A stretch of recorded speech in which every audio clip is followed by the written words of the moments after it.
Bonjour et bienvenue dans les talks du Web 3.0, le podcast by Ceres Advisory, dédié au sujet un smart account, mythe ou réalité. Et pour cela, nous recevons Hassan El Bakali, directeur associé au sein de Ceres Advisory.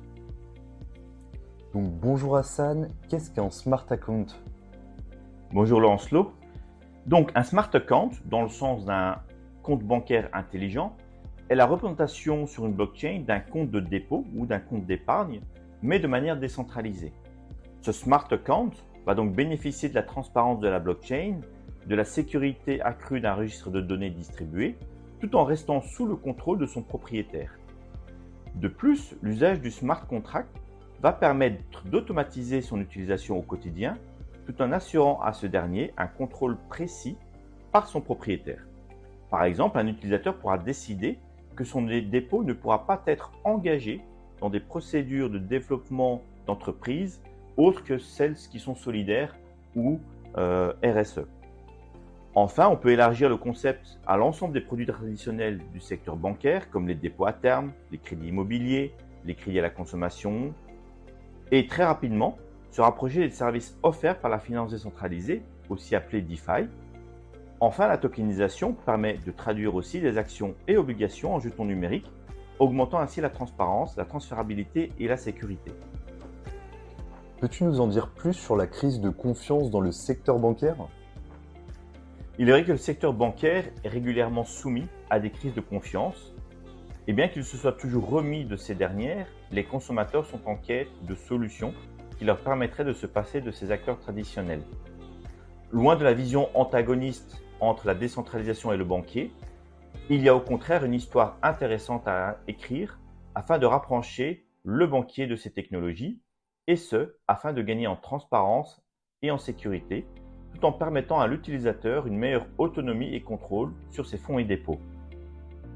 Il faut néanmoins noter qu'à date, le secteur bancaire a été peu enclin à adopter ces technologies, pour diverses raisons. Tout d'abord, l'incertitude réglementaire. La technologie blockchain et les crypto-monnaies étant encore relativement nouvelles et non testées à grande échelle, les régulateurs sont prudents quant à leur impact sur leur système financier et se montrent très méfiants et protecteurs. Le règlement MiCA, signé en 2023 en Europe, pourrait changer la donne. Ensuite, l'éducation technologique. Nous devons continuer à assurer une acculturation et une compréhension plus large de ces technologies, et ce, au sein même des professionnels de l'industrie, en partant sur une approche par l'usage, démontrant les apports et les valeurs ajoutées. Le besoin d'interopérabilité est lui aussi essentiel, car il faut pouvoir relier les différents réseaux de blockchain, et cela peut s'avérer difficile et nécessiter d'importants efforts de coordination et de normalisation.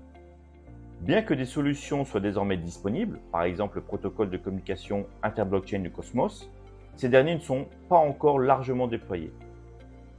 Enfin, les défis techniques liés à l'évolutivité et à la protection de la vie privée et à la sécurité.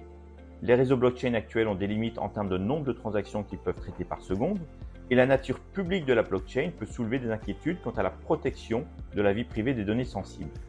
Bien qu'il existe à nouveau des solutions, comme les blockchains privées, celles-ci présentent des limitations, comme une protection contre la censure et au piratage plus limitée, liée au faible niveau de décentralisation de ces réseaux de nœuds. Pourquoi un smart account peut-il être un catalyseur dans la relation bancaire? Dans le monde de la banque de détail et de la banque commerciale, les comptes courants, également les comptes de dépôt, jouent un rôle essentiel dans le fonctionnement de la banque et de l'économie en général. Ils constituent une source de fonds, génèrent des revenus récurrents, permettent d'établir des relations avec le client récurrent, facilitant les transactions interbancaires et assurent aux banques une réserve de liquidité non négligeable. Il semble donc évident que ces comptes courants doivent être au centre des préoccupations des banquiers afin de regagner la confiance de leurs clients. D'ailleurs, une récente étude démontre que les banques traditionnelles perdent des clients au profit des néobanques et des fintechs qui ont fait leur entrée dans le domaine bancaire il y a désormais presque 10 ans.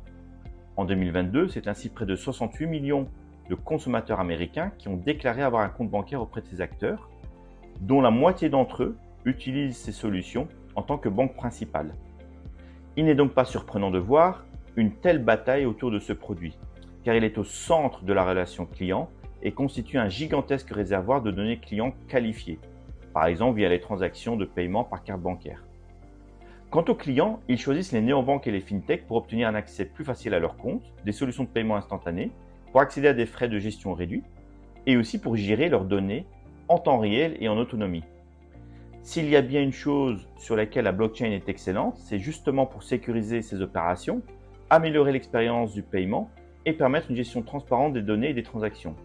Il est donc pour nous évident que le Smart Account est le fondement d'un tel changement pour regagner la confiance du consommateur. Et pour finir, concrètement, comment mettre en œuvre un Smart Account ? Alors tout d'abord, nous allons créer le compte intelligent. Ce processus est très similaire à l'ouverture d'un compte bancaire numérique traditionnel. Cependant, les données qui seront générées seront stockées et sauvegardées sur un contrat intelligent qui gérera de manière autonome toutes les conditions requises pour ouvrir ce compte. Au cours du processus, un actif numérique décentralisé, un jeton non fongible ou tout autre actif numérique pourra être utilisé pour simplifier les exigences KYC au niveau des opérations bancaires. Dans le cas du processus d'ouverture, le client sélectionnera ses devises de dépôt et les deux transactions, par exemple fiat, dollar, euro, crypto-monnaie, cryptocurrency, bitcoin, ethereum ou même stablecoin, dollar digital ou euro digital. Grâce au contrat intelligent, le client est autonome dans la gestion de son compte, y compris sa fermeture. Le contrat intelligent étant capable de gérer les conditions de fermeture, y compris de maintenir l'ouverture le temps que le paiement en suspens soit traité et réconcilié. Une fois l'ouverture du compte intelligent réalisée, on va pouvoir gérer ses dépôts intelligents. Le client peut gérer ses fonds via son application bancaire. Le consommateur peut opter pour un dépôt à durée déterminée ou indéterminée. La banque crée alors un contrat intelligent lié au compte intelligent qui enregistre les conditions de dépôt, telles que les taux d'intérêt, le montant de dépôt, sa date d'échéance, etc. Le client pourra aussi choisir la manière dont ces fonds pourront être utilisés par la banque dans le financement de l'économie réelle, par secteur, par industrie, par niveau de risque, etc. Une fois l'enregistrement du contrat intelligent finalisé sur la blockchain, ce dernier opère de manière autonome pour les opérations et le traitement des intérêts. Tant que les conditions de clôture du contrat ne sont pas remplies, ni la banque ni le client ne peuvent interrompre le processus. À la date d'échéance, le contrat intelligent débloque les fonds initiaux et les intérêts courus et ils sont remis au propriétaire du compte. On peut ensuite imaginer une extension de service. Le compte intelligent étant lié à une blockchain, la banque pourrait facilement étendre le domaine des services fournis, y compris à des produits de la finance décentralisée.